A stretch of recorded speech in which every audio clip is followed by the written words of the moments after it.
তিরমিজি শরীফ 2376 নম্বর হাদিসের বর্ণনা।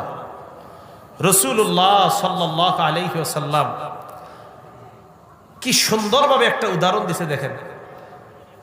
20টা 30টা বকরি এক জায়গায়, কথাটা মন দিয়ে শোনেন। একটা বকরি পালের মধ্যে 2টা ক্ষুধার্ত বাঘ আপনি ছেড়ে দিছেন। অনেকগুলা বকরির মাঝে কয়টা ক্ষুধার্ত বাঘ?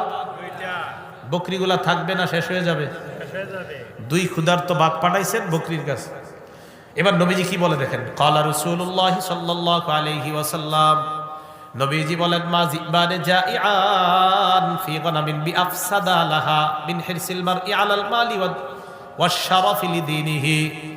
নবীজি বলেন, 2টা ক্ষুধার্ত বাঘ কোন বকরি পালের মধ্যে পাঠানোর পর ওই 2 ক্ষুধার্ত বাঘ ওই বকরি পালের জন্য যতটা ক্ষতিকারক, এর চাইতে বেশি একটা মানুষ অবৈধ পন্থায় সম্পদের লোভ করা, অবৈধ পন্থায় মর্যাদার লোভ করা তার ধর্মের জন্য ওই ক্ষুধার্ত বাঘের চাইতে আরো বেশি ক্ষতিকারক।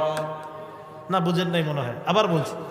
2টা ক্ষুধার্ত বাঘ আপনি পাঠাইছেন বকরি পালের মধ্যে। নবীজি বলেন, এই 2 ক্ষুধার্ত বাঘ বকরিগুলার জন্য যতটা না ক্ষতিকারক, এর চাইতে বেশি ক্ষতিকারক কোন মানুষ হারাম পন্থায় সম্পদের লোভ করা আর হারাম পন্থায় পদমর্যাদার লোভ করা, এই 2 লোভ বকরির জন্য ক্ষুধার্ত বাঘ যতটা ক্ষতিকারক, এর চাইতে বেশি ওই ব্যক্তির জন্য তার ধর্মের জন্য এই লোভ আরো বেশি ক্ষতিকারক।